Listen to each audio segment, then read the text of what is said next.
have a prize this year that you're giving away.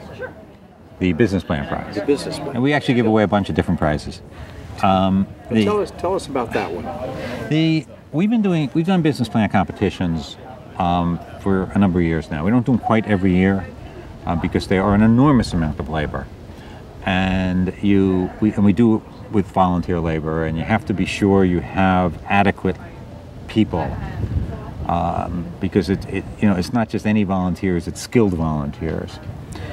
And the way we do it makes it more labor intensive because the competitors, first you have a preliminary round where you get a lot of business plans, and it's all done over the internet, and you narrow it down to a group of 5. We sometimes use 6. This year we use 5, which I like better. And then the 5 finalists come in a day early, and we do what's called boot camp. And I participated. I was one of the trainers in boot camp this year, and we coached people in how to improve their presentation. Because a lot of entrepreneurs do not have good presentation skills. They may have the best business plan in the world, but getting up and pitching in front of an audience is something that not many engineers know how to do. And of course, a lot of the people starting these companies are engineers. Not all, but many of them. So we do the day of boot camp, and then they come in the next day, and they present in front of a panel of judges. And we find it's very easy to get distinguished people to come and be your judges. You call people up, and you call up big name venture capitalists and say, hey, we'd like you to come judge our business plan competition. And they say, oh yeah, I heard it's fun. I'd like to try that. And one of the guys who I had asked myself to do is Hoyt Davidson he's an investment banker from New York. And Hoyt was coming out to the conference anyway, and I called him up and I said, I'd really appreciate it if you judged the business plan. And he said, oh yeah, I can do that. And I just ran into him, and they finished choosing me. He says, boy, that was fun. He says, count me in next year. I really got a kick out of that. People really enjoy it. Now this year, in the past, we've gotten, prize money. I think the most we've ever had before was $5,000 from the Heinlein Prize Trust. The Heinlein Prize Trust has been very supportive of the business plan competition. But this year, as part of a NASA grant that we got, we were able to raise the prize to $25,000 for the first prize, $5,000 for the second prize, which is the Heinlein Prize Trust money, and then $2,500 for the third prize. So 3 of the 5 finalists are going to go home with, significant money, and certainly enough to pay for the effort to come out of here. 2 won't. And I think that really kind of certainly raised the tension among the finalists. And I don't know if you got in to see it, but they were all very nervous, and which has not been our experience in the past. They're usually pretty calm, but with real money on the line, they definitely seemed a little bit more on edge, which I think maybe made it more fun for the audience. Maybe we're sadistic people. I don't know. And maybe it made it more real for the people that were pitching. I think so, yes, because there's real money on the line. $25,000 is, real money for a startup business, And this year, I understand that there were some unique participants in the competition. Well, actually, all 5 were very interesting, very unique, but you're obviously referring to the 2 teenage girls, yes. Who we interviewed earlier today, Shannon and Michaela. Yes, Shannon and Michaela are really quite something.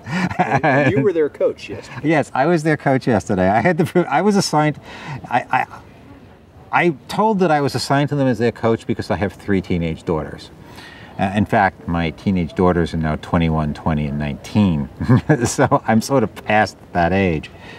But they're really wonderful. They're wonderful kids, and they did a great job. I was really pleased that there were some rough edges yesterday, and boy were they smooth today. Maybe even too smooth. They were good. Now yesterday they did a 5-minute pitch. Yesterday we practiced 2 5-minute pitches. We do 8-minute pitches. The reason we like doing only 5 is because that allows us 15 minutes per contestant. You can't really do it for too long or you lose the audience. They just, it's a conference. There's an element of entertainment. And if you do 6, you have to cut down on the number of minutes. With 15 minutes per competitor, you can do an 8-minute pitch and leave 7 minutes, or up to 8 minutes. They don't have to use the whole 8 minutes. We'll cut them off at 8 minutes. We actually think the optimal is about 6.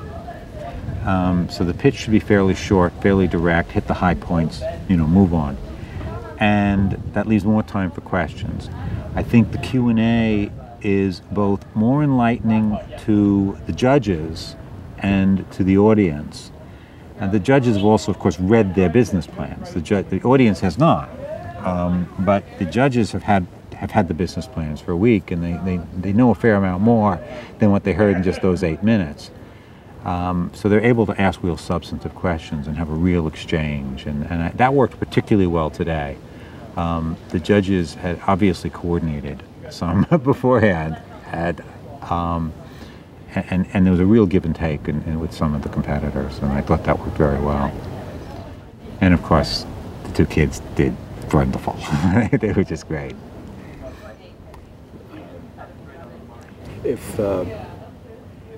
Are you going to do this next year? I certainly would like to. In fact, I was just talking to the team and how many of them would be willing to commit early to doing it next year. It's my job to raise the money, and I'm starting to talk to the donors, and I actually have a meeting tomorrow with one of them. And another meeting with another third, and there's several people I'm asking for money for next year. So, yeah, I'm working on it for next year. I'm not ready to commit yet, but I certainly would like to do it. I like to try and do it every year if we can. It's not realistic to have the team burns out, and we skipped last year because we had the prize money, but the team was just not really up to it. They were just too tired, and people were just, do I have to? So we skipped a year. And that worked out well. They were reinvigorated. We brought in some new people into the team. And, working with volunteers, you have to be sensitive to not burning them out too totally. So the competition went on this morning. Yes. And when will the results be announced? They won't. The judges have already decided, I am told, but they won't tell me who won. Which I think's unfair. They won't tell you either? They won't tell me. Which I think is totally unfair. I want to know. And in the past, judges have told me, but this group of judges won't tell me. And the winners will be announced at the end of at the banquet tomorrow evening. We do a banquet over at the hotel. We're not allowed actually to do the banquet here on campus because it's fundraiser. You're not allowed to do fundraisers for nonprofits on federal property. I didn't ever know this before, but I learned it in the process of negotiating with Ames. So we do that over at the hotel. It's our big fundraiser for the year. And some people sometimes refer to it as the Academy Awards of NewSpace. We give out a series of awards to people who have had all kinds of achievements in NewSpace, and it's a lot of fun.